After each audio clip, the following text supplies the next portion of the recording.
Good afternoon, everyone, and thank you for joining us today. Before we get started properly as the designated security officer, I need to give you a brief security message, and that is, in the highly unlikely event of an emergency, we will either evacuate through the front doors, the ones you came in, down towards St Matthew's Cathedral in Rhode Island Avenue, or the back entrance here, and we'll evacuate in that case through the back of the building towards National Geographic in M Street, but I'm sure we won't need to do either thing. At the moment we're, as you're all very conscious of, I'm sure, living through a time of considerable global uncertainty, a time when we face rising threats and challenges in Europe, in the Middle East, and in the Asia-Pacific region. And it's that region, of course, which we're going to talk about mostly today. Whether you look at North Korea and its missile and nuclear programs, China's growing power and its growing assertiveness, particularly in maritime Asia, and other challenges such as, I think, the very real threat of terrorism in Southeast Asia.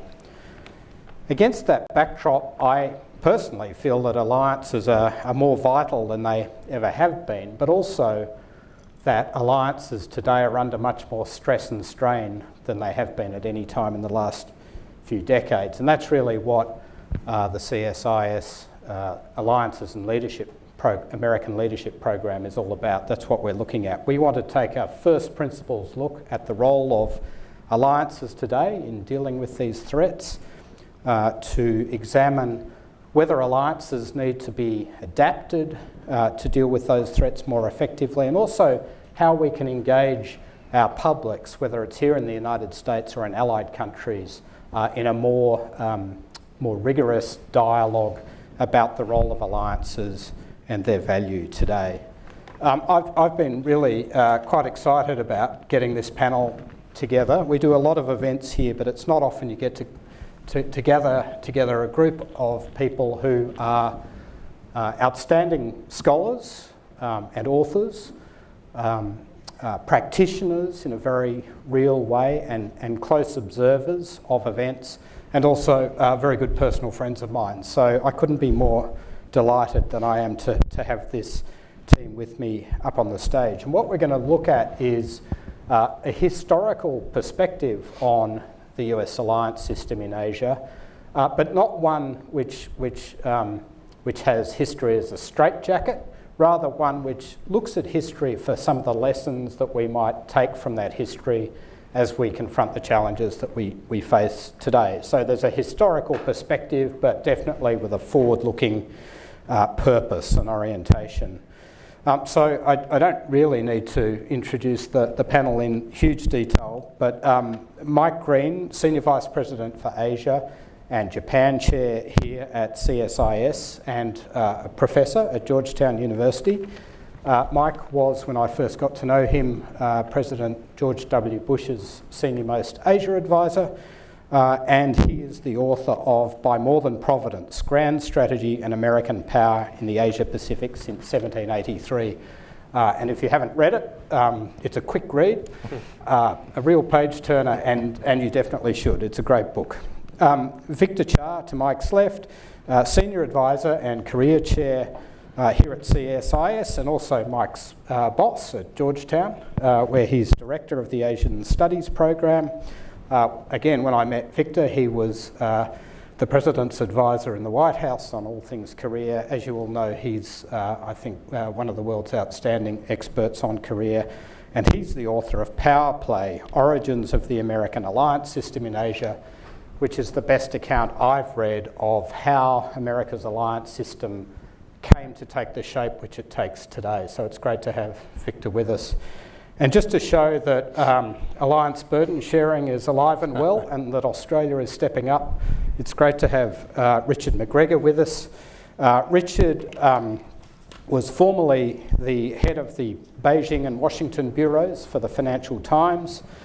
He's a very distinguished analyst of the region, one of Australia's outstanding journalists, and he's the author of a forthcoming book which is called Asia's Reckoning, China, Japan and the Fate of US Power in the Pacific Century. So it's great to have you with us. And to kick things off, I'm going to ask Mike to speak first. Thank you, Andrew, and thank you for pulling us all together and for the project you're leading here on Allies. I have to say the safety announcement we do at the beginning of all these kind of forums sounds a lot better with an Australian accent. You actually want to obey the guy saying it and follow them out the door. I think when I say it, or Victor says, it's kind of like, let's not follow that guy. So we've been asked to apply history, and specifically the work Victor and I and Richard have done on the history of alliances and the relationship with China, to contemporary alliance management and theory.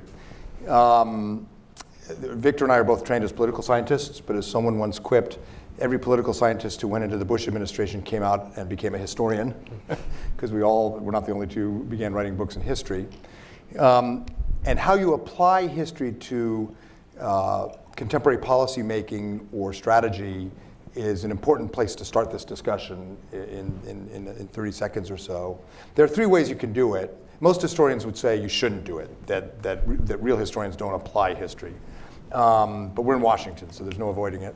The worst way to do it is the way politicians tend to, which is to take a one-off example in history to make your case. So for example, in the debate over surging more troops in Afghanistan, one side of the aisle will say, you have to do this because if we don't, it will be another Munich.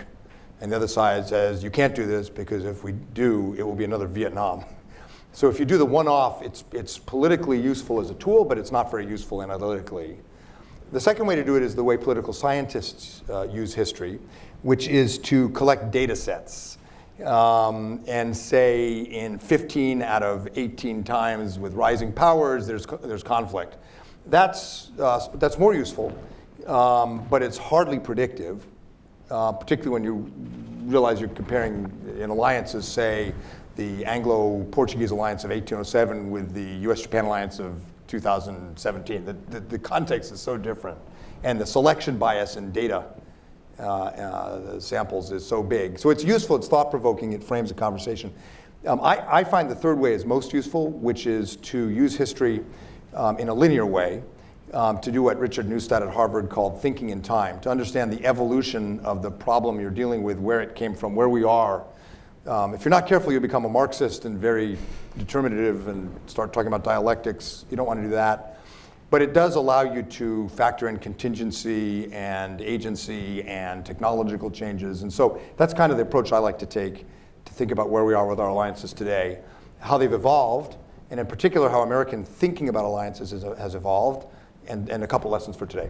So first thing, my book began in 1783 because that's the year that Thomas Jefferson, still during the Revolutionary War, sent a letter to Colonel George Rogers Clark on the frontiers warning that the British were forming an expedition to take control of the Pacific Northwest, which Jefferson said, we cannot allow.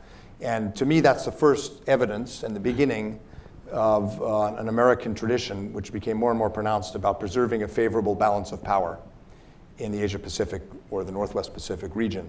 And to me, that's a much more compelling through line or story about American foreign policy practice than the more oft-cited examples of, for example, George Washington's farewell address, avoid entangling alliances, or Thomas Jefferson's, peace with all nations, commerce with all nations, alliance with none.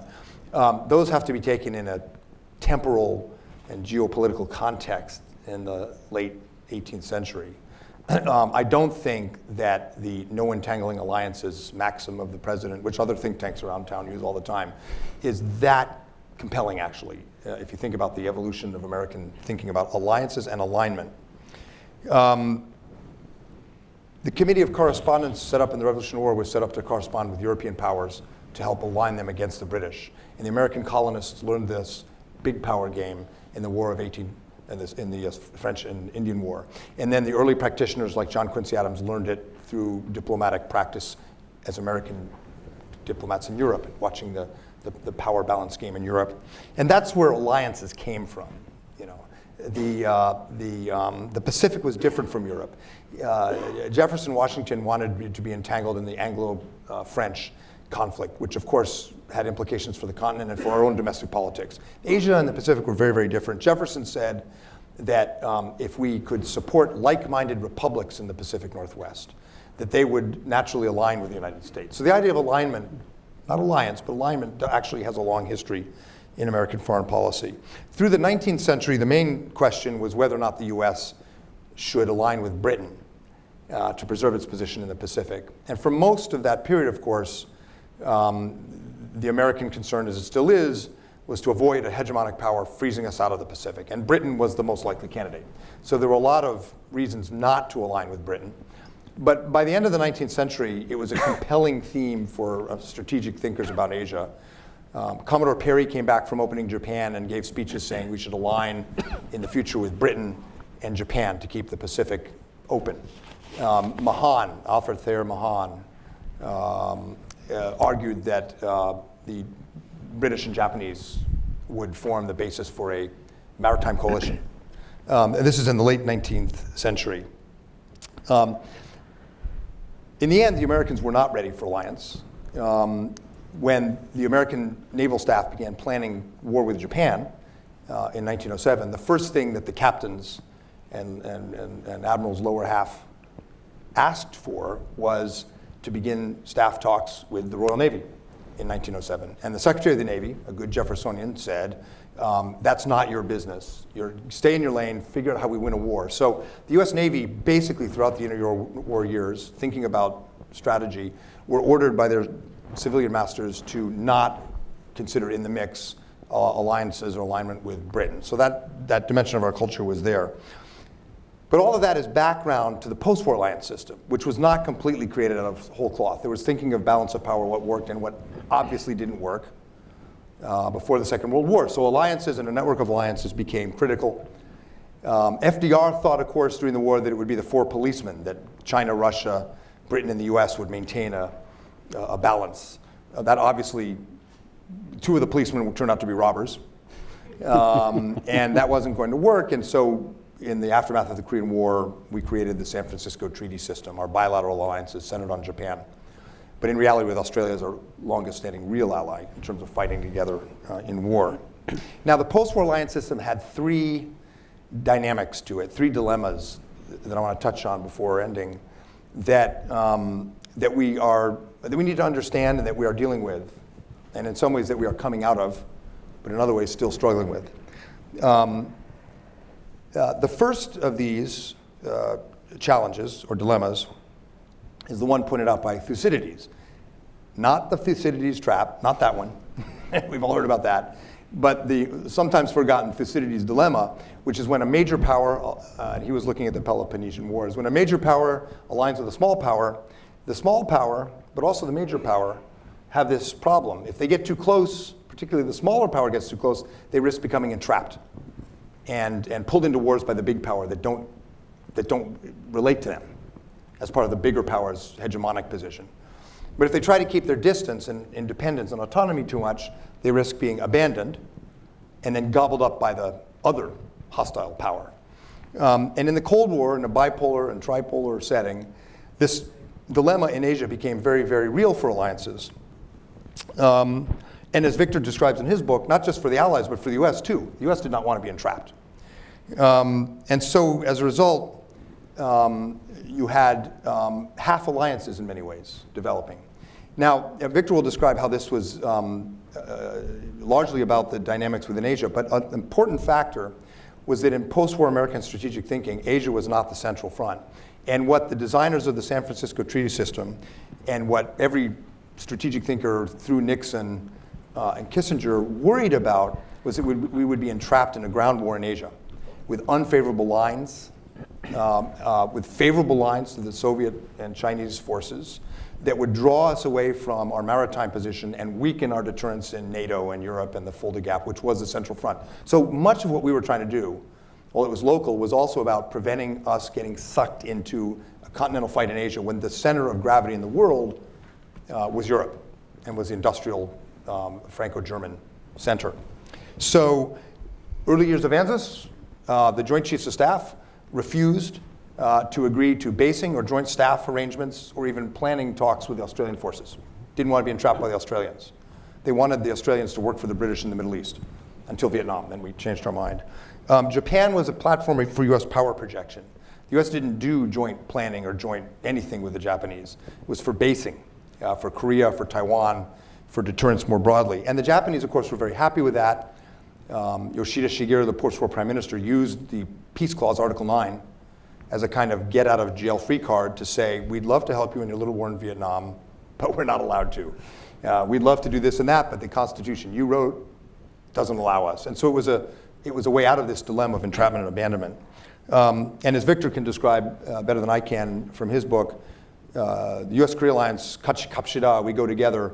The subtext is, to Korea, you don't go alone. You don't entrap us in a war with China.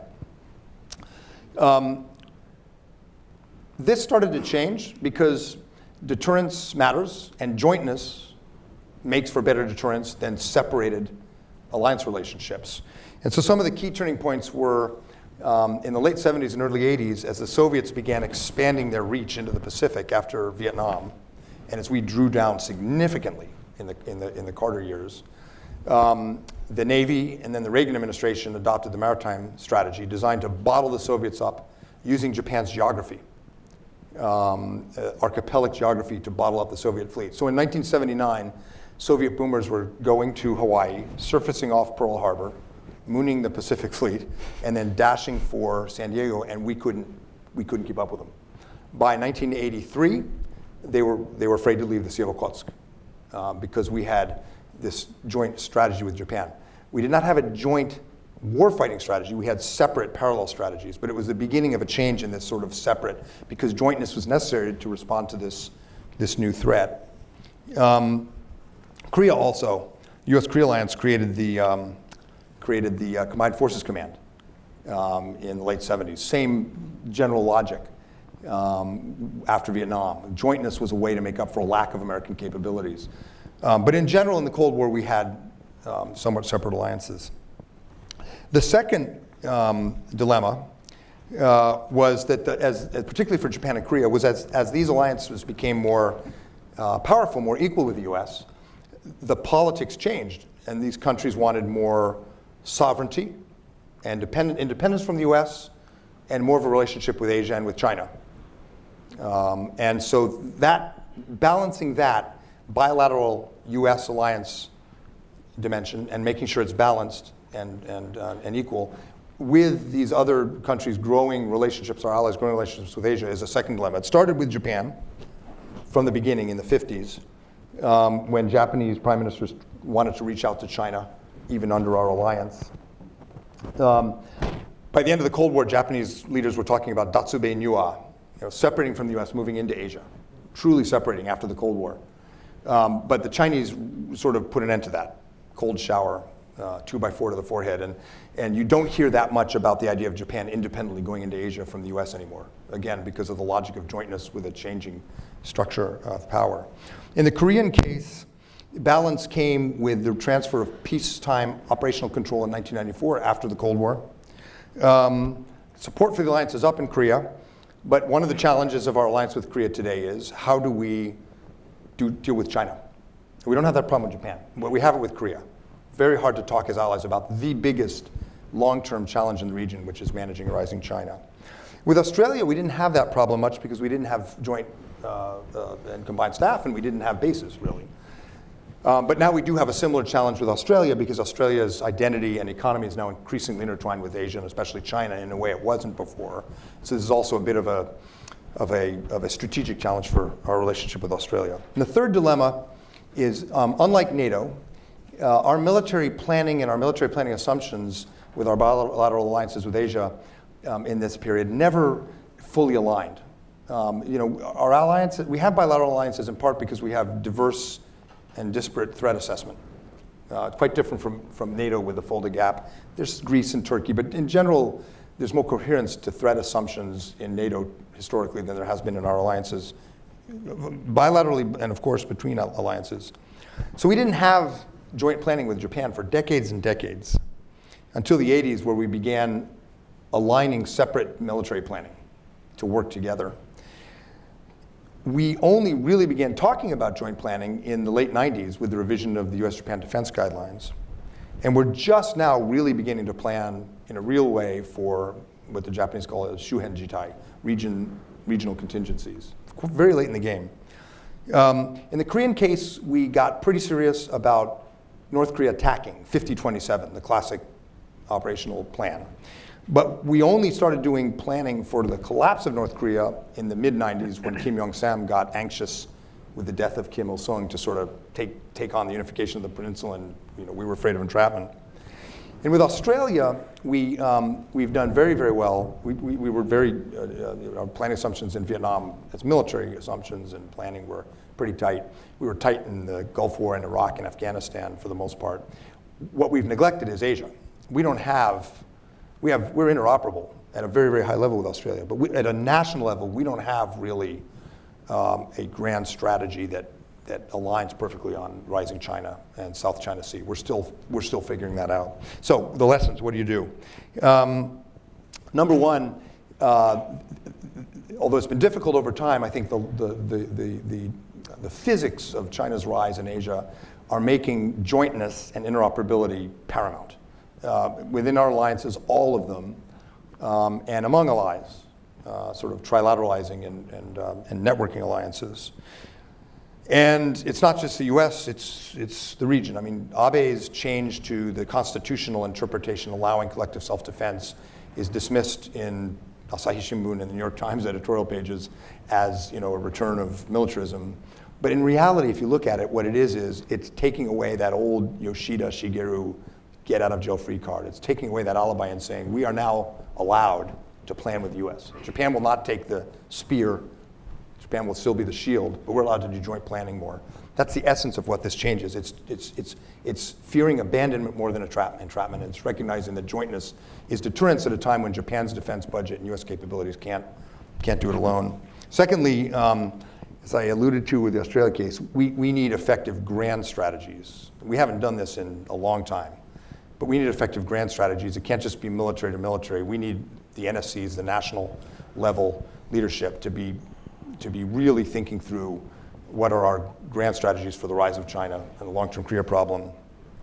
And finally, because we have a more pluralized and interested public, while I'm a big fan of the elite running these alliances, the reality is that's hardly sufficient, and we have to think a lot more about the role of legislators, Congress, think tanks, civil society, local government in managing and upholding support for the alliances.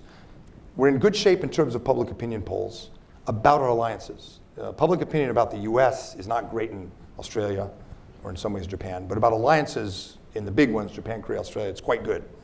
But we're going to have to start pluralizing how we debate and think about alliances. Thanks. Mike, thanks for a terrific start. And when you were talking about some of the early history, I'm reminded that during the War of 1812, there was a scare in Sydney about a US invasion. So food for thought. Victor. We should have done it.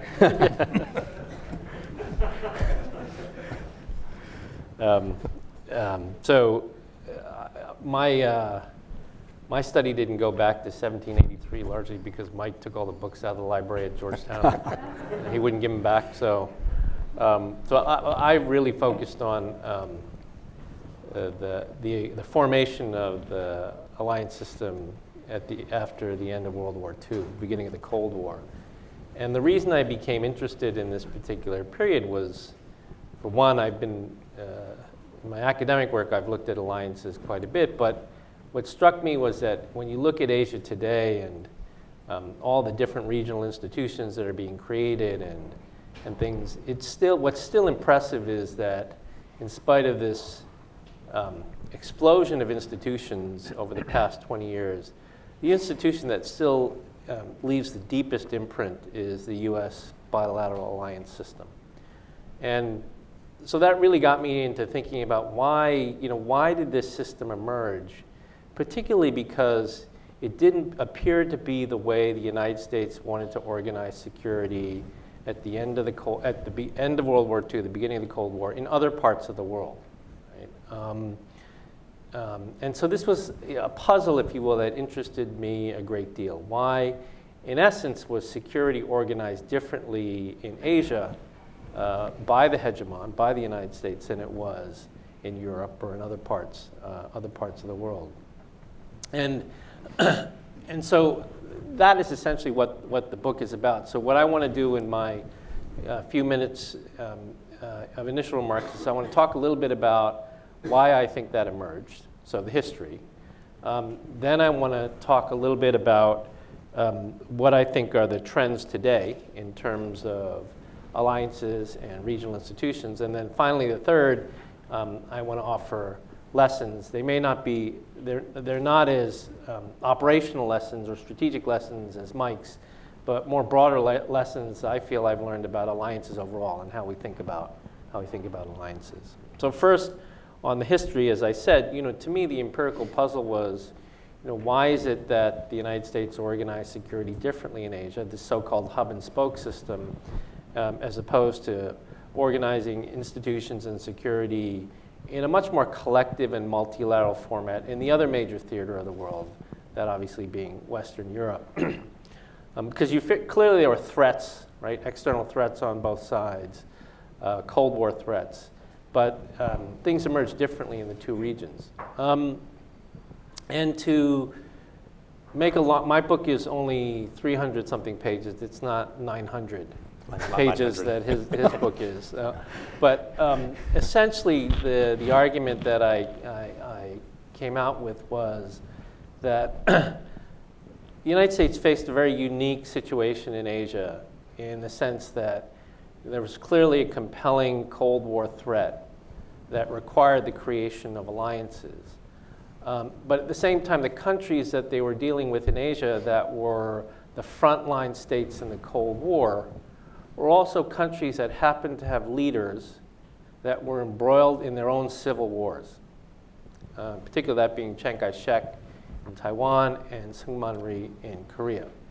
And so what this created for the United States was a very uncomfortable dynamic where it wanted to support these allies against the Cold War threats, but it didn't want to write them a blank check.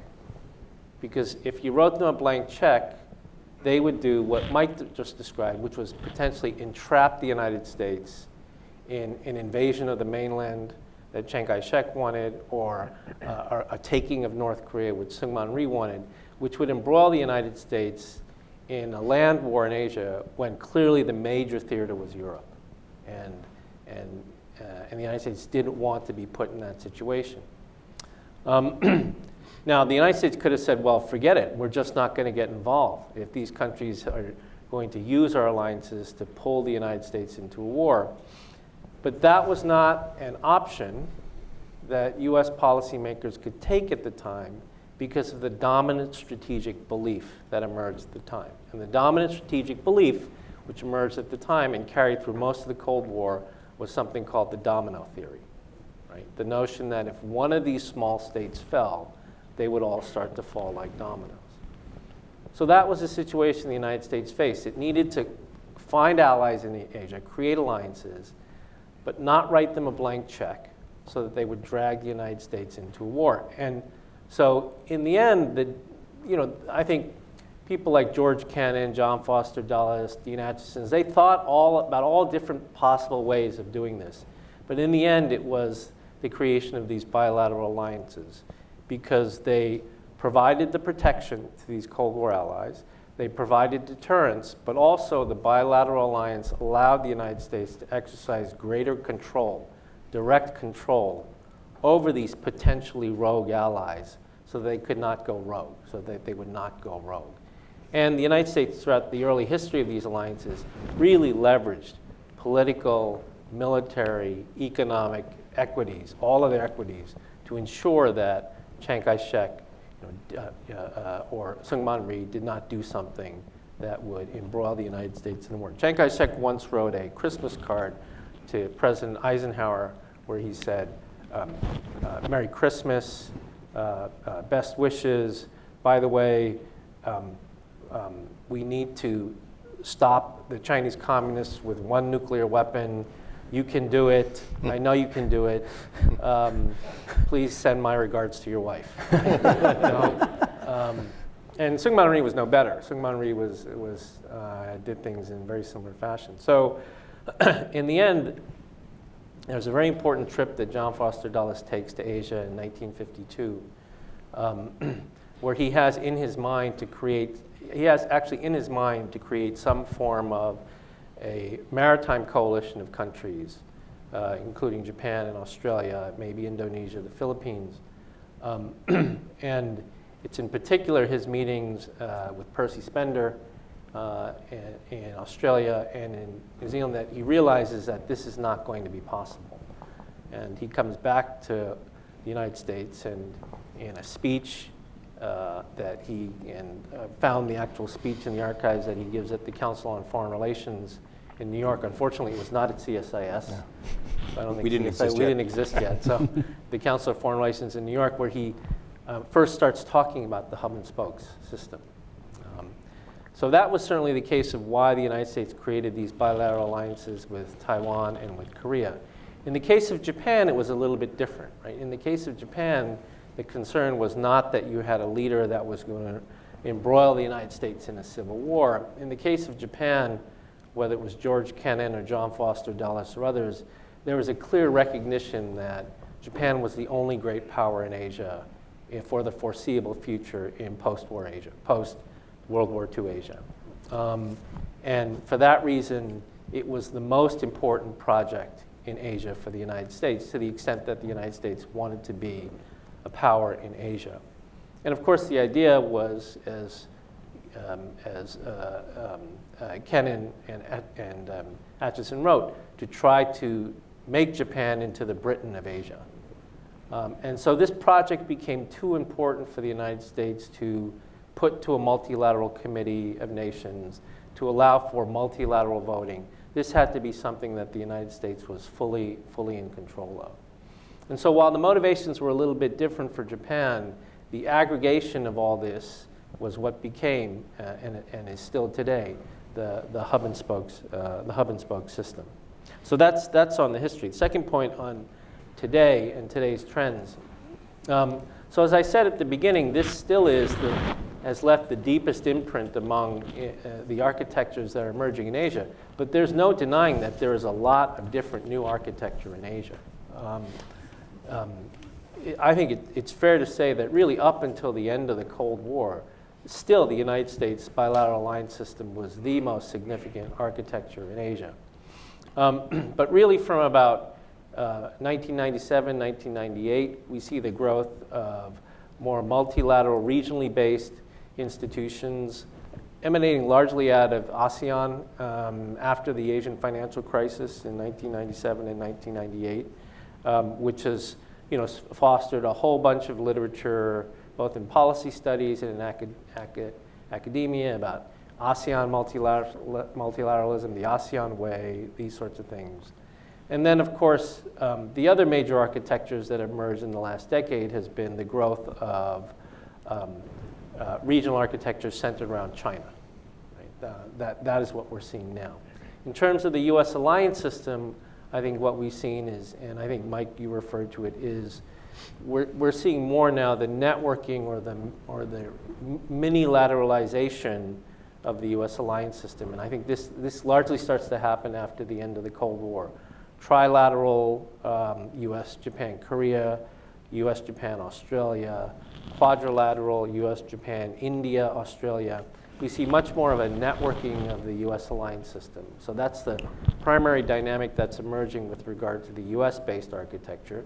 You have the ASEAN-based architecture, and then in the last decade, you have the China-based architecture. And we can certainly discuss that, but to me, one of the most interesting things about looking at the China-based architecture is, even though it is framed in a very multilateral fashion, right? AIIB, One Belt, One Road, SICA, these other sorts of groups. When I talk to people who go to those meetings, it sounds very much like a hub and spoke system in terms of what China is constructing. So I think what's emerging in Asia is a whole bunch of different architectures, and it's really interesting to watch and see how they interact with each other, whether there will be a hierarchy of them, these sorts of things.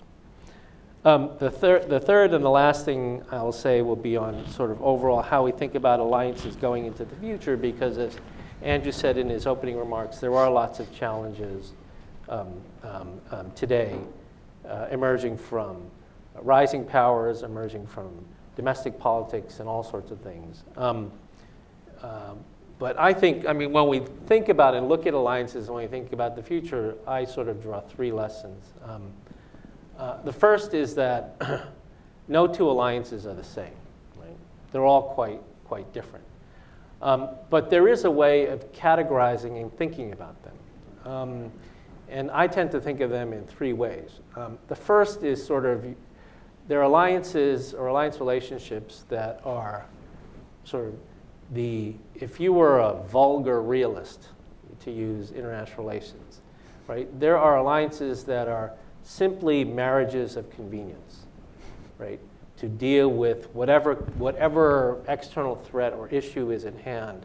And what brings the countries together is simply the common interest, the common convenience in sort of dealing with this issue or this threat. So the alliance is entirely defined by that small or large overlap when it comes to that threat. And you know that these alliances are marriages of convenience, and they're not very long lasting, because as soon as the issue is dealt with or the threat is gone, the alliances come apart. So that's a very vulgar realist definition of an alliance, and ones that I don't think are very long lasting. Then the next level up from that are alliances that may have come together against something, but then they evolve to become alliances that don't just stand against something, they stand for something, right? And these are alliances that may have come together in response to an external threat, but over time they discover or they evolve to have common interests on issues beyond that particular threat. Those could be issues that are a result of common values, a common political agenda, all sorts of things that could bring these two together. But the idea there is that these are alliances that don't just stand against something, they stand for. They stand for something. And clearly this is a level above the marriages of convenience alliance, and those tend to be more lasting. And then the third level is one way to describe it is that the alliances, the third, and I think it's the highest level of alliance, is when alliances become intrinsically important goods in and of themselves. That particularly the partners in the alliance and even others around the alliance see the alliance as being a public good in and of itself. I think sometimes people describe this as a security community, but I think there are certain alliances that the United States has in Asia, not many, that have risen to that level, that reach that level. The US-Australia being one of them, I think. So that's the first point. So I think when we think about alliances, they're clearly not all the same, but there are categories that they fall into that to help us to think about their future. The second thing I would say is that I think in general, alliances between democracies are much more complicated and complex. There's a lot of variation and variability in those alliances. That's naturally going to be the case. U.S. alliances with many of its partners in early Cold War Asia, I wouldn't say they were easy. There were certainly lots of problems, but they were not as complicated as U.S. alliances with its democratic partners in Asia today, right? Because of the fact that they are subject to all sorts of pressures that might not otherwise be there. And that leads to my final point, which is as complicated as alliances can get between democratic allies, and maybe it's appropriate for today's discussion, they do survive the test of time in the sense that leaderships can change, but alliances survive, right? The ones that truly are resilient are the ones that survive despite domestic politics and despite leadership changes. I mean, you look at the US-British alliance over the past decades, and there were periods that the alliance was not in very good shape. But in the end, they always survived. When Mike Green and I were last in government, and when we were dealing with Korea, we were dealing with two leaders who had very different views on the world, but yet the alliance survived. So So I think that's an important thing to remember, even as we think about the day-to-day difficulties and frictions that exist in alliances.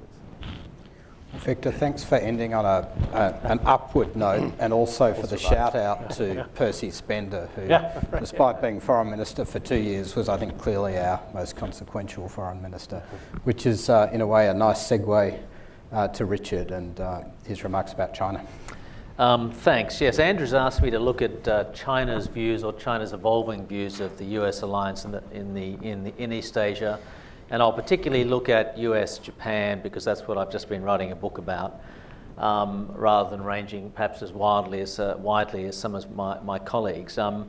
When I was thinking about this and thinking about a way to talk about it today, I started thinking about what a lot of people, I think, in Washington have their view of the White House, recently, the 5 stages of grief. Denial, anger, bargaining, depression, and acceptance.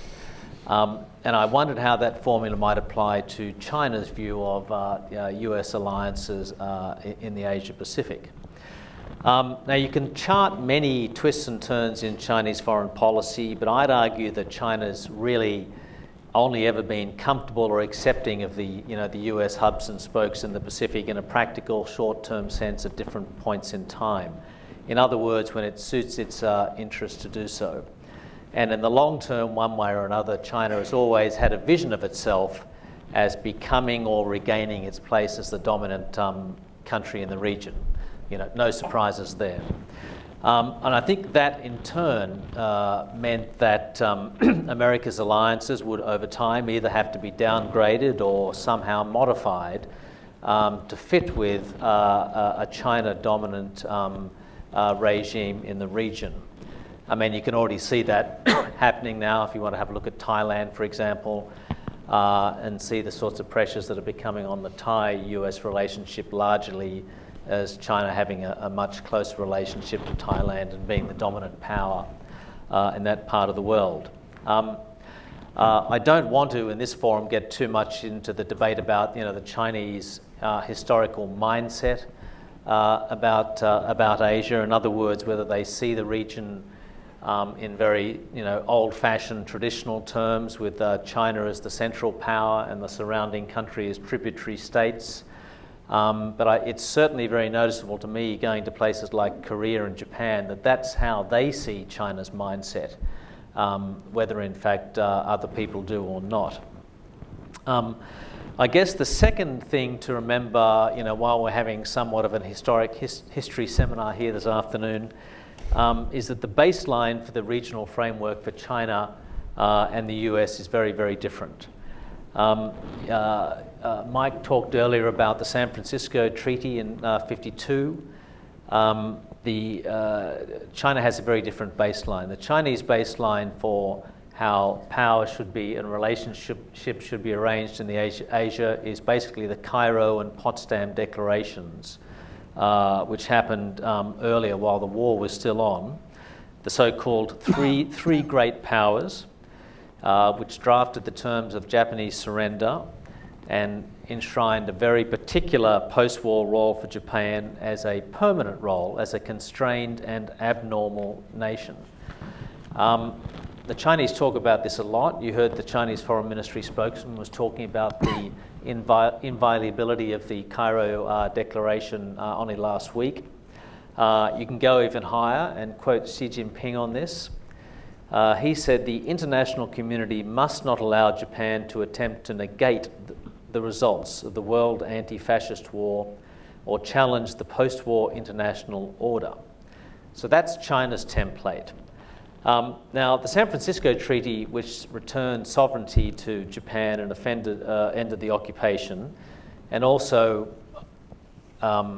triggered the sort of counterweight, the establishment of the alliances with Australia, Philippines, and to a lesser extent Thailand as well. Obviously, that system also initially contemplated a restrained role for Japan, which is why we have the pacifist constitution, so-called. But as we all know, the pacifist constitution has proved to be very mutable over time, and is certainly not sort of set in concrete as the Chinese seem to think that the Cairo and Potsdam regimes are. I think only a few years or even a few months after the Constitution was written that Richard Nixon came to Japan and declared it a mistake. More to the point, from the Chinese perspective, looking at San Francisco and the US-Japan alliance, the post-war mechanism that enabled the comprehensive disarmament of Japan, which was the treaty and the constitution, the Chinese say now facilitates Japan's remilitarization and can be used to counter China's rise. Finally, I think when looking at the Chinese perspective, it's only fair to recognize that for all the benefits of Pax Americana to East Asia, and that's something that the Chinese periodically acknowledge, even if they don't shout it from the rooftops, I think it's fair to acknowledge that if you were Chinese, you'd have legitimate security concerns as well about having tens of thousands of foreign troops encamped in countries on your border or just across the sea. And of course, those Chinese concerns are magnified once you realize it's not necessarily Chinese concerns, but it's the ruling Communist Party's concerns. And the Communist Party, of course, founded on an anti-imperialistic doctrine and is antagonistic to democracies. So there's naturally grief in China about US alliances in East Asia. The first three stages, denial, anger, and bargaining, I think characterize the Chinese attitude to Japan in particular, perhaps also security commitments to Taiwan, through the 50s, 60s, 70s, and into the 80s. I think many people forgot that actually during the 1950s, Japan and China actually forged very close ties in many respects. Japanese politicians across the spectrum, although not entirely, but across party lines, wanted to establish diplomatic ties with China. If not diplomatic ties, then much closer relations. And they came very close to doing so, but that was all sort of course, ended when Kishi became Prime Minister in the mid-50s and sided much more strongly with the US and Taiwan. When the US and on its coattails, Japan formed ties with Beijing in the early 70s, I think we got much more into the bargaining stage then. It's always very instructive to read the negotiations between Henry Kissinger and Zhou Enlai when they discussed the presence of US troops in Japan. Kissinger's main argument then, of course, was the US troops were there to keep Japan on a tight leash. And even allowing for how antagonistic Kissinger was towards Japan, here's what he said to the Chinese premier. He said, "I don't think you should rejoice when the Japanese ask to withdraw our troops. You will regret it, just as we today regret how we built up Japan economically." And Zhou Enlai replied a few sentences later. He said, "Japan is a wild horse without US control, here, there, and everywhere." Anyway, they settled that issue. Zhou Enlai became comfortable for the moment about US troops staying in Japan. And only a few months after that, the Chinese were calling the US-Japan alliance essential for the preservation of peace and security in the Far East. So that was the bargaining stage, and I think we actually are still there. Of course, with the 5 stages of grief with Mr. Trump, I don't think we ever get to acceptance there for many people in the room either. But in any case, we're at the bargaining stage, and we have been for many years, and of course, China's hand in Asia keeps getting stronger and stronger in determining the outcomes of that bargaining. There's been lots of changes, of course. No one says anymore that US troops are in Japan to control the Japanese. It is, as Mike said, a much more joint operation, a much more equal partnership these days, both, I think, philosophically, politically, and also militarily in terms of interoperability. As far as China is concerned, I think things start to really change in the 1990s. The domestic political upheaval in 1989 played a role in that. Also very important was the 1995 or maybe 1996 rewriting of the defense guidelines for the US and Japan, which in not so many words covered Taiwan, or certainly the Chinese saw it as covering Taiwan. The Chinese at that stage started talking in their literature about, getting a relative increase in their power in Asia. They said they could never achieve a position comparable to the ancient past or the current US role.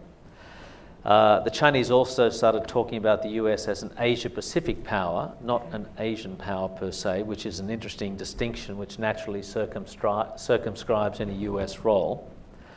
And they started talking less about the benefits of Pax Americana for providing stability for the region.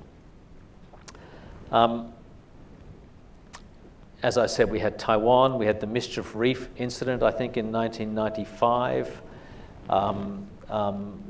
They had previously been very publicly relaxed about the US-Japan alliance. At this point, they started to use a different set of words to describe it. No longer the cork in the bottle of Japanese militarism. One of the scholars talked about it as a protective eggshell for Japan to develop its conventional high-tech military strength. And over the following decade, the US became a quote-unquote propellant rather than a cap on the Japanese military. At least as far as China is concerned, the bright side of the US-Japanese alliance has gone. That was about 10 years ago. And I think in some respects, and I won't talk too much about this, but I do talk about it in my book, leads to one of the, I think great, if not diplomatic mistakes of China or great weaknesses. If you were a Chinese strategist and you wanted to undermine the US in Asia, the most effective way of doing that would be to reach out to Japan and to pull Japan towards yourself.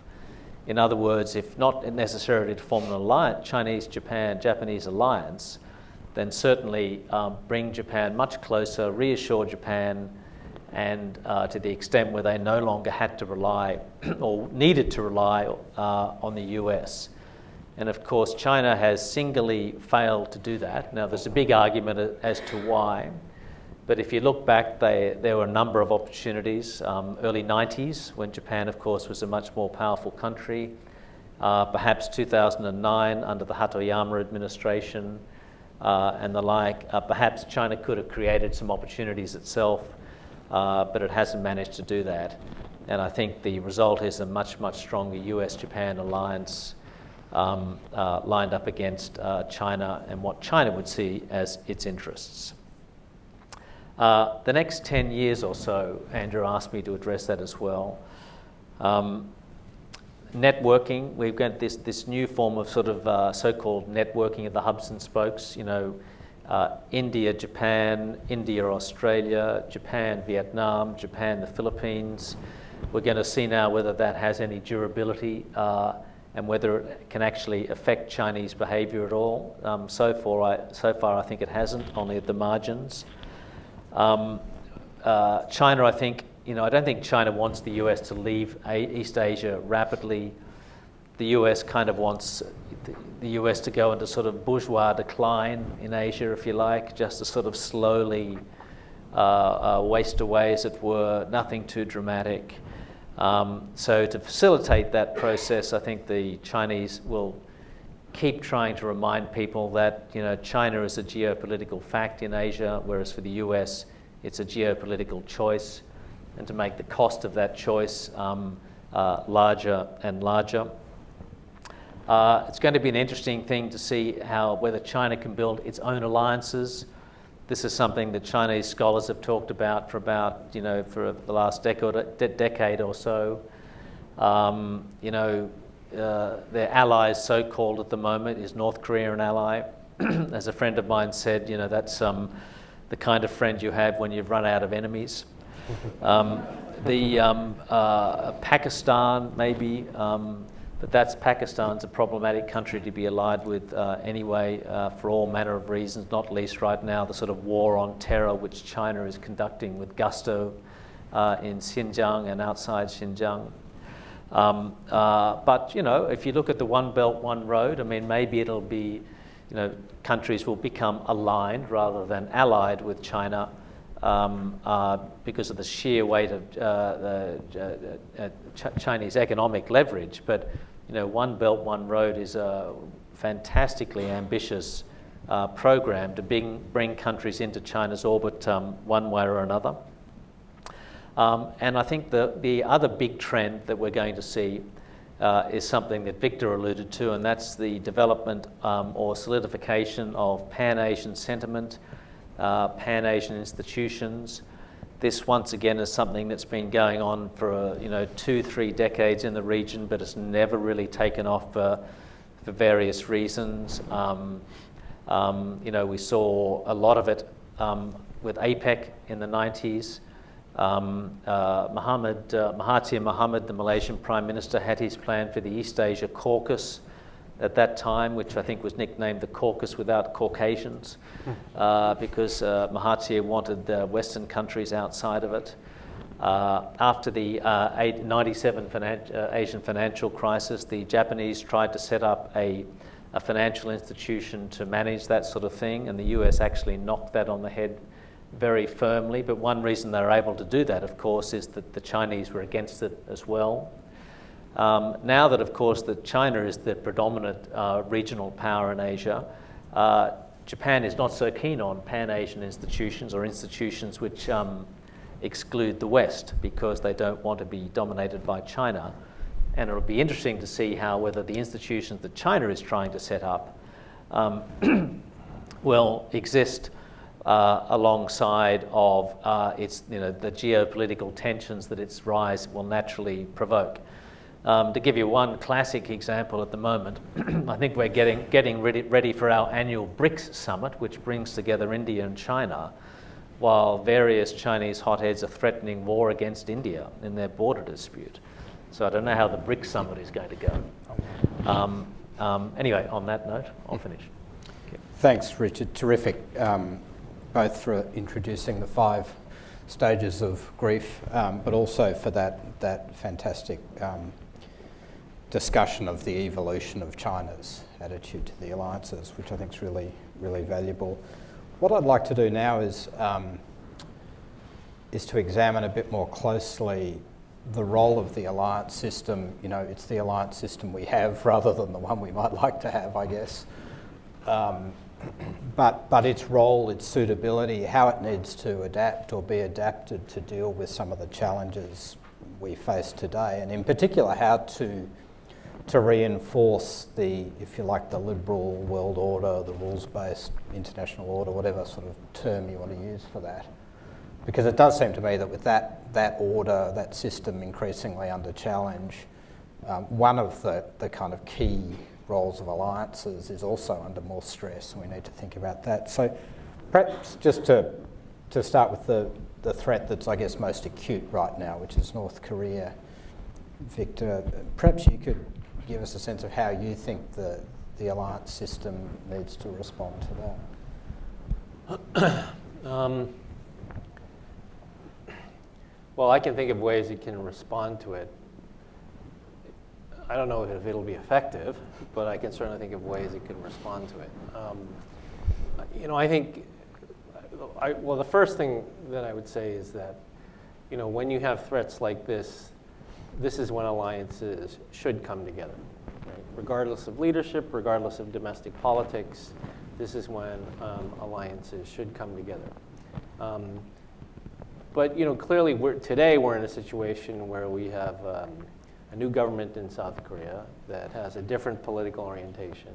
So, I think in the end, alliances will come together, but the process is, I think, going to be a lot more scratchy than we've seen in the past.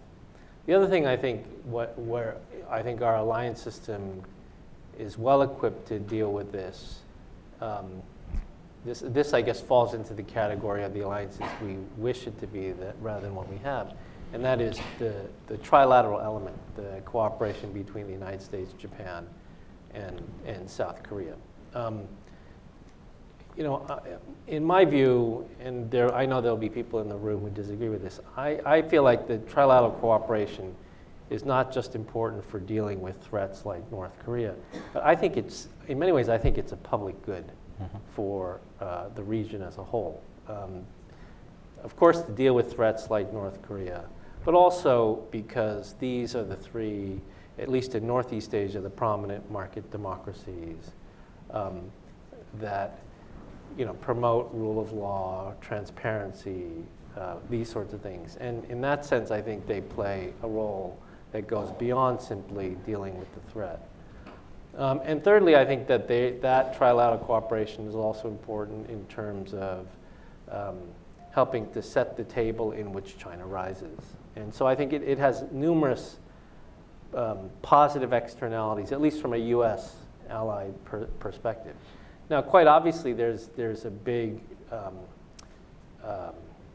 obstacle to that, and that has much more to do with history and historical legacy than it has to do with actual material threats. And so that's always been the challenge, I think. But I think the more that this North Korea threat grows, I think the more there will be a compelling reason for there to be greater and much more coordinated and much more integrated trilateral cooperation, in spite of some of the well-known difficulties that exist in the third leg of that triangle. Mike, would you like to? The North Korea is changing the U.S. alliances in Northeast Asia dramatically, in my view. In 1950, the reality was the U.S. wanted to get off the peninsula. We're tempted again under Jimmy Carter. We're a maritime nation. We were focused on the island chain, and especially Japan. Korea was, for Canada and many others, optional. And the reason we have an alliance is because it was the front line of the dominoes. And now it's an alliance that has its own logic for the reasons Victor said. It's a public good, and Korea's a thriving democracy. But for many decades, it was just the front line. It was not in and of itself thought strategically important. In 1950, we were able to blunt Kim Il-sung's invasion because we had one carrier battle group, Air Force, and the 1st Cavalry Division in Japan. If we hadn't had the U.S.-Japan alliance, North Korea would control the whole peninsula today. And the North Koreans couldn't touch Japan, couldn't touch it. Now North Korea can touch Japan.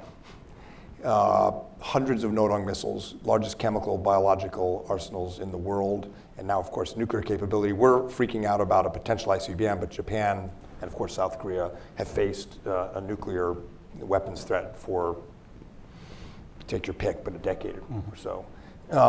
And so there is no distinction between the front line and the rear area. Japan is now the front line in any Korean contingency. And the Korean military knows that full well, which is why they are very, very keen, despite the history issues, to be more interoperable with Japan on anti-submarine warfare, on missile defense, which they're now exercising quite a bit, the three navies. Relates to Richard's excellent discussion on China. The Chinese, this is not the alliance future the Chinese anticipated. North Korea is creating it for them. That is one of our handles on the problem. If the Chinese don't like this, there's an obvious answer within their control, to some extent at least, which is to help us take care of the threat. And if they can't, then these alliances are going to get not only stronger bilaterally, they're going to come together more, just because of the absolute operational necessity of us operating seamlessly, with the caveat, as Victor pointed out, that we're not ready. We have a lot of work to do. So Richard, just picking up on that, what do you think China's calculus is? Because North Korea is driving US allies to do a whole lot of things which are unhelpful for its own purposes. The THAAD deployment to South Korea being a good example of that, but also the trilateralism, which probably doesn't have the same profile, but in a way is, I think, strategically more important over the long term. What does this mean for China's calculations? And is there a point at which some of this alliance development can start to shift China's thinking about the costs? Well, not so far. I mean, China is trapped in the sort of, binary dichotomy they've talked about for a long time. They either have a sort of a buffer state, or they have a sort of US-aligned state on their border, and they can't seem to get over that. The policy has led them to the moment now where they're putting both North Korea and South Korea offside. The Chinese, to their credit, for many, many years have tried, I would say 30, 40 years almost, have tried to tell the North Koreans that, you can do what we do, which is have an authoritarian political system and a growing market economy. When I moved back to Shanghai in 2000, I remember the city kind of shut down for the day because Kim Jong-il was being given a tour of the GM Buick factory. It had no impact on him. Apparently thought it was very revisionist. But I sort of, and Victor will know about this far better than I, but it seems to me there's a bit of stirring of life these days in the North Korean economy. When the young Kim did one of his events downtown recently, the backdrop of all the tall buildings looked like an early version of Shenzhen. And I wonder whether the Chinese might end up with the worst of both worlds, which is a Korea which is getting its economy together, but was also armed to the teeth as well with nuclear weapons and destabilizing the entire region. I don't think they have I've always thought the Chinese don't have a good sense of what's going on inside North Korea, or not a far better sense than other countries. The party-to-party, the inviolate party-to-party relationship really doesn't give them much dividends anymore. So I don't know. I mean, we've heard stirrings of a debate in China which has surfaced about getting a new kind of policy. But then what do? Do you invade and kidnap him with the Chinese Navy SEALs? I'm not sure. Good idea. One of the things that pleases me about this discussion is that we've gone for over an hour without talking about American politics. But I think we do need to talk about it a little, because I think it's undeniable that there are some structural changes happening in these alliances in terms of sort of domestic political economy, if you like, in this country, but also in some of these critical US allies. So, Mike, I wonder if you could just give us a few thoughts about that, and whether the sort of more histrionic projections of the end of the collapse of the liberal order and US engagement and leadership are right. How worried should we be? And how should we think about the domestic arguments that need to be made about alliances today? Well, there's Georgetown, I teach a course in the fall on international relations of Asia, which focuses a lot on structure. And then in the spring, I teach a course on leaders, which focuses a lot on agency. Since our election here, I've decided in both classes I'm going to talk about structure. So ignore the man behind the curtain, ignore agency, ignore leadership. Doesn't really affect anything, please God. But structure matters a lot. And there's more continuity than not to American alliance policy, as we've all been discussing. There are adjustments, there are intense dynamic, there are power games, but there's far more continuity and delivery of public goods from these alliances over time than not. And Donald Trump's criticism of Japan and Korea's allies came at a time when in a number of public opinion polls in the United States, support for the Japan alliance and Korea alliance were the highest in history. Mm-hmm. When asked if America should fight to defend Japan and Korea, the answer was the highest ever. When asked if Japan's a trustworthy country, Japan now ranks behind Britain, Canada, and Germany. Australia is not in the poll. I don't know if that's good or not. I don't know if that's good or bad, but and on trade, when the Chicago Council asks in its poll, what country do you trust the most on trade policy, Japan comes out number one of any of countries with whom we do not have an FTA. So why? Japanese economy's changed for one thing, but investment in every state of the union. There are and for Korea too. There are enormously powerful and important constituencies for our alliances, broadly speaking, in every state house in the country. No governor opposed TPP except the governor of Alabama, and I don't know why. And you talk to members of Congress. Look at the statement out of Congress when Moon Jae-in came, or Abe's address to the joint session. I've been watching Congress with our allies for 30 years as a student and practitioner. It's the most pro-Korea, ROK, pro-Japan Congress ever. So, and then you look at Secretary Mattis, you look at our new ambassador to Japan, Bill Hagerty, and Tillerson, and there's just not a lot of change. And the Japanese Prime Minister's office will tell you, without much prodding, that they actually prefer this national security team to the outgoing national security team of the Obama administration, which they thought didn't have enough muscle. However, after you get past that discussion, you will hear our allies, Japan in particular, of course Australia, fret, and not just for show, about the entire neoliberal order and American leadership. They can see clearly, especially in Southeast Asia, how China's taking advantage of what is a vacuum created by the departure from TPP, empty billets at the State Department, unclear messages about human rights and values, and the whole lot. And that's a problem. We've, I think, lost ground. It's not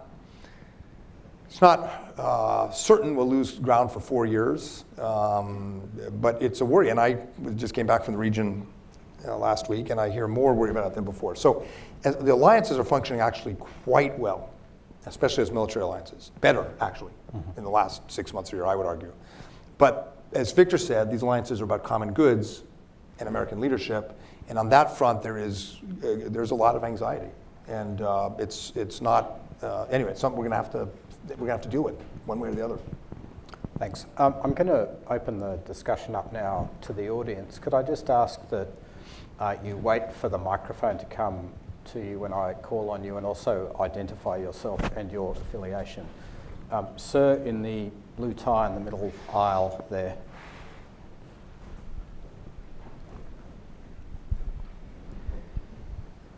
Jakub Semrau, visiting from the European Parliament on a short-term staff exchange with Congress right now. So forgive me for pulling the way of Europe a little bit. You just mentioned the void left by the US drawdown. Is Russia presently, and will it within a year or two, exploit the void left in Eastern Europe and in the South Caucasus more than China will in East and Southeast Asia? Or not? I'm an Asia hand? I'm sorry. Will China do worse in East and Southeast Asia, or Russia in Eastern Europe, the South Caucasus, given the US drawdown? So honestly, I've thought about that. I'm an Asia guy. But I candidly worry more about the former Soviet space than I do about Southeast Asia. I worry about Southeast Asia. I worry about the vacuum created by TPP. I worry about the closing civil society space and setback in governance. But I think the U.S. alliances are stronger in Asia. I think the U.S. economic position is stronger. There's a lot of investment from the region to the U.S. people ignore. In relative terms, I actually worry more about Central and Eastern Europe. And for the Joint Staff, for the Pentagon, I think the general thinking is actually that is a more serious near-term problem than China and Asia. Then the immediate threat is North Korea. But in terms of the geopolitical problems, I think they worry more about Russia. And as an Asia guy, I actually think that's not necessarily wrong. That we've got to get our act together on China, but we have NATO, the transatlantic relationship is in much more trouble now than our alliances in Asia. In Japan and Korea, maybe not Australia, the Trump administration is a little bit of a phenomenon. It's sort of, I don't know, it's not Godzilla, but it's something. It's something that happens and you deal with it and you move on. There's a little more resignation. I think it's a much more, the nature, the ideological makeup of the administration is much more jarring for the transatlantic relationship. I'll say one thing. I worry short term more about Russia, but Right. longer term more about China. Right, that's where I am. Because but the Chinese aren't, for all this talk about Putin being this great strategic genius, the Chinese have got a much longer game. I think they're not into the sort of Putin-esque shock and awe sort of thing, and they're doing things very gradually, adjusting where necessary. And I think they're also a much, obviously, stronger economy than Russia as well, despite the demographics on both sides. They have a stake in the US-led neoliberal order that they grudgingly have to acknowledge. Putin doesn't. I'd just add to those very good answers that China thus far has confined itself to grey zone tactics, which use all the instruments of power except conventional military power in a violent way. They use it for demonstration. But Russia has gone over that line and is using conventional and other forms of military power. Sir, in the centre as well. Thank you. Jay Ru is my name, One Korea Foundation. 3 questions. I'm all focused on Korea. Dr. Cha talked about second level of alliance, where alliance is based on being together against something, moves to a for or something. South Korea, ROC-US alliance has been militaristic, against northern aggression.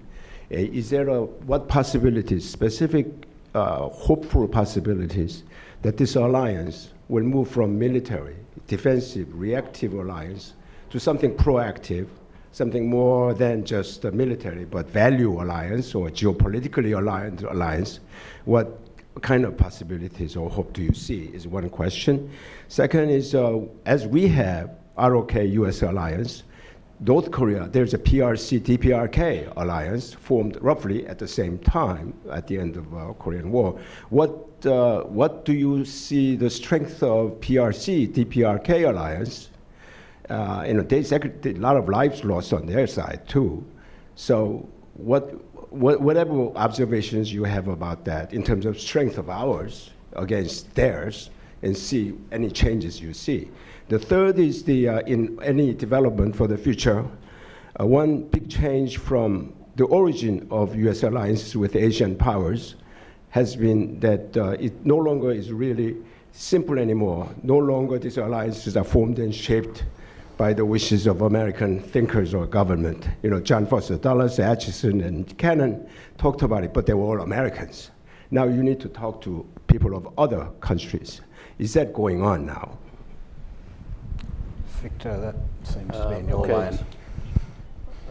So on your first question, I think that as Mike said earlier, the United States had actually no intention to stay on the Korean Peninsula after World War II.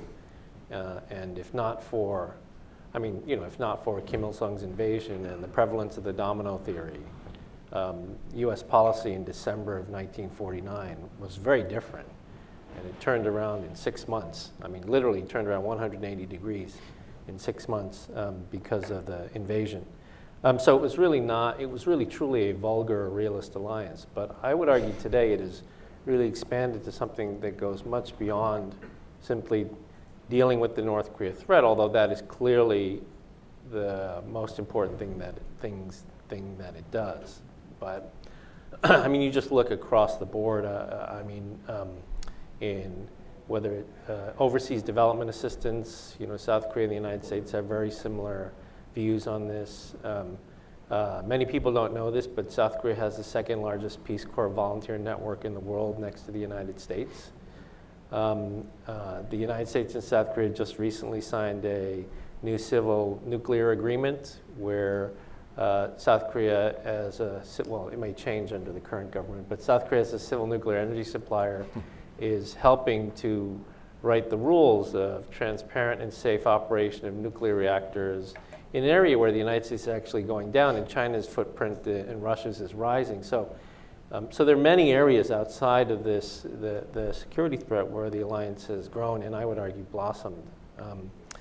On the second question, comparing the two alliances, China's alliance on one side of the peninsula and the US on the other, during the early Cold War days, one could make a very strong argument to say that the alliances north of the 38th parallel were much more stable than the ones south of the 38th parallel, because China and the Soviet Union were there.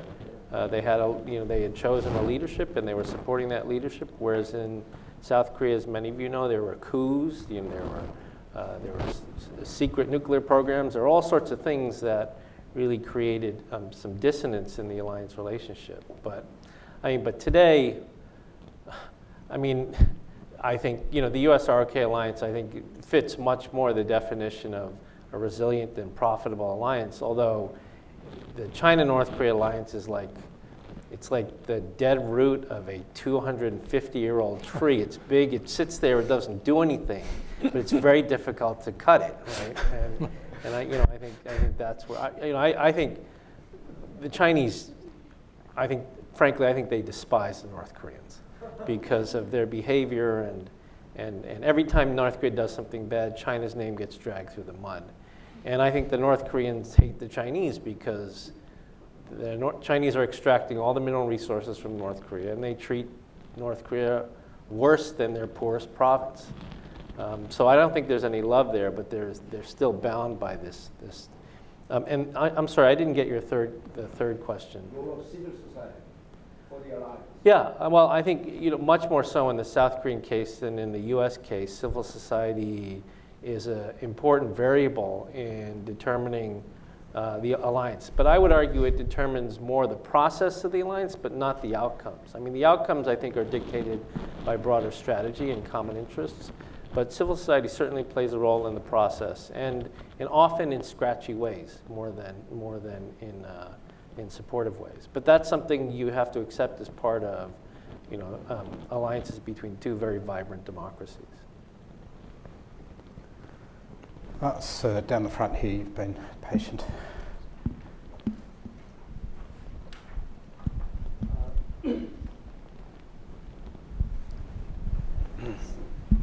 Huisheng Shou from National Strategy Institute at Tsinghua University. And my question goes to all three panelists. And it's really about the very far future of the U.S. allies in Asia. The Political recently, last week, has a very interesting piece by Dan Rosenblum, a delegate to four-party talks in the 1990s. And the title of the article is called "How to Persuade China to Abandon North Korea." And it says it's time to consider what was once unthinkable, removing U.S. troops from the Korean Peninsula. I mean, I know it's not realistic at the moment, but actually we've been talking about this either in China and quite seriously. So my question for you guys is that from the allies' perspective, and what do you think? I mean, if you disagree with that, what are the stakes for the United States in the long run? Mike, you've been involved in lots of these discussions around operational control and so forth, and Victor as well. So why don't we start with you? I don't agree with it. I saw the article. I didn't even bother thinking about it because it's not going to happen. The reaction to the North Korean, nuclear threat from ICBM capabilities towards the continental United States hasn't led to any debate except for that one article that I've seen saying this is dangerous. We should get out of here. Quite the opposite. I think the focus now is on consolidating missile defense and jointness with Japan and Korea. So yes, it's unthinkable and for good reasons. Even if, and I agree with Mike. I mean, I don't agree with the premise of the article, but even if there are people who would argue that that is the proper move to make vis-a-vis the threat from North Korea, just imagine the impact that would have on the credibility of U.S. alliances in the rest of Asia. So it's not simply a discrete action that you can take that, again, I don't think it will, that will somehow absolve you of the threat from North Korea, because I don't think the threat would disappear. But then it would have all sorts of ripple effects for U.S. credibility and relationships. I mean, arguably not just in Asia, but all over the world. I mean, Korea is a frontline state, right, against a very bad actor. And if the answer is to just disengage, to decouple, if you will, that would be a blow to U.S. credibility all over the world. Decoupling the alliance is a fundamental goal of North Korea, so quite why the United States. I don't really have any stronger. I just don't see what the practical effect would be. Like you would solve the problem by taking away U.S. troops. I mean, I don't think I read the article in detail, but I'm not quite sure the utility of it, even if it sounds like a good idea. I don't see how it works. By the way, if you withdrew U.S. troops, Victor and I both, for our sins, have been in various negotiations with North Korea, and I was in the October 2002 negotiations in Pyongyang when the North Koreans, Kang Suk-ju, said that if we wanted to talk about nuclear weapons and their uranium program, that we had to end the nuclear umbrella over Japan and Korea, withdraw. He had the list of of demands. I think if we did all of them, if we pulled back, ended sanctions, got out of Korea, got out of Japan, did all that, the North Koreans still wouldn't give up nuclear weapons because of China. Just very quickly, and then you said. I know this is not realistic, but if there is some kind of solution to the nuclear crisis, and afterwards, is that possible for US to withdraw and then make the peninsula Asian states ready? Extremely unlikely. I mean, there have been, as Victor said, 49, even during the Cold War, even in the middle of the Korean War, we were sending more army divisions to Europe than to Korea. So there's been a history, Jimmy Carter, of wanting to get off. That's largely behind us for all the reasons Victor said. So, A, there's not going to be any resolution to the North Korean nuclear crisis soon. We're going to have to manage it and reduce the threat. And B, there are reasons for US-Korea alliance that beyond unification even, that are pretty compelling for both countries. It's a complicated operational question what US forces would do on the Korean Peninsula after unification. That's complicated. Yeah. That's a little more complicated. But Kim Dae-jung was the first president to say clearly, and he was a progressive in favor of engagement and peaceful unification. He was the first Korean president to say that after unification, we're going to need a US-Korea alliance because we're surrounded by big powers. Yeah, I don't hear, just very quickly, I mean, looking at it from the Korean perspective, there was, at one point during the Cold War, there was a marginal view out there that said this notion of Korea, Switzerland, and Asia, right? You don't really hear people in the Korean strategic thinkers that say that at all today. Even the Swiss don't say it. Yeah. We've got time, I think, just for one more question. Sir in the blue jacket down the front here.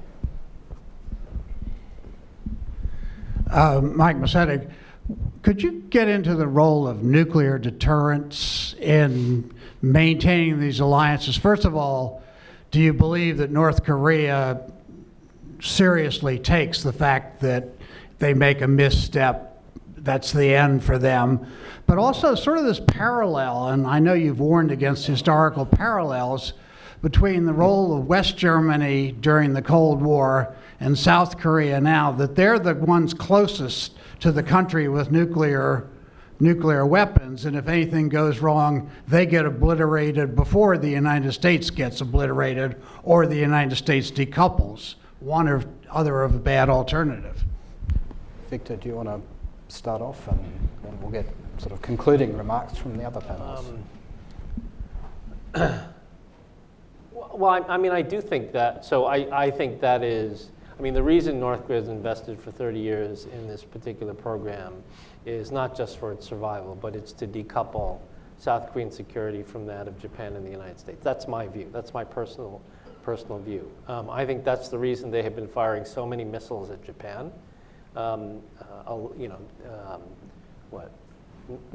out of the 11 missiles since Trump has been elected have been fired 200 kilometers off the Japanese coast. They are clearly trying to create doubt in the minds of Japanese and Americans of the need to defend Seoul, given that they will be directly threatened. So I think there's clearly a decoupling element to that.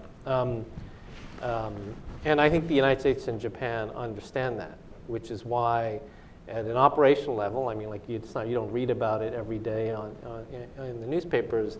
The three militaries are working very hard precisely to counteract that sort of decoupling dynamic.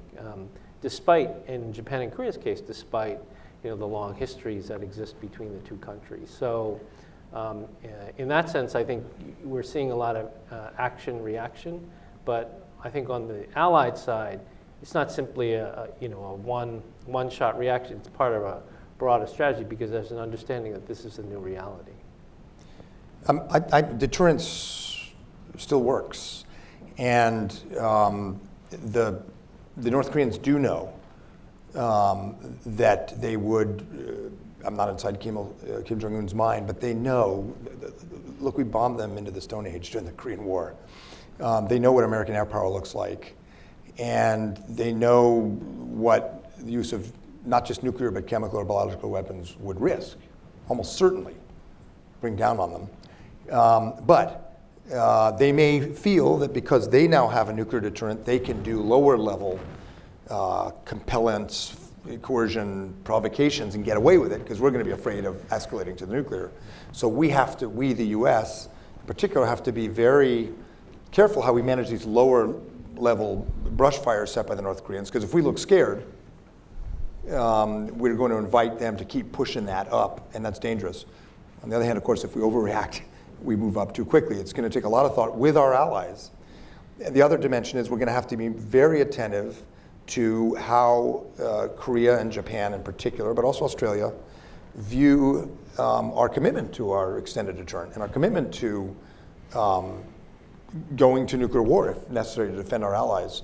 And I think at various points we've been cavalier about that. The Obama administration started pushing global zero and was kind of, elements of the administration were very cavalier about Korean and especially Japanese concerns about deterrence and the credibility of deterrence. We can't afford to do that now. We need our allies to also have credibility, and if that means we have to do certain tactical things or operational things or fly B-2 bombers occasionally exercises, even though it may not be our warfighting strategy, to reassure allies, we should do it. We need to be attendant to those issues and careful. But the logic of deterrence is still very, very powerful. It's why I'm skeptical about desperately grabbing some solution to the North Korean problem, like a freeze for freeze or a military strike. Or the logic of deterrence, although obviously Kim Jong-un is different than the Soviet case, it still largely applies.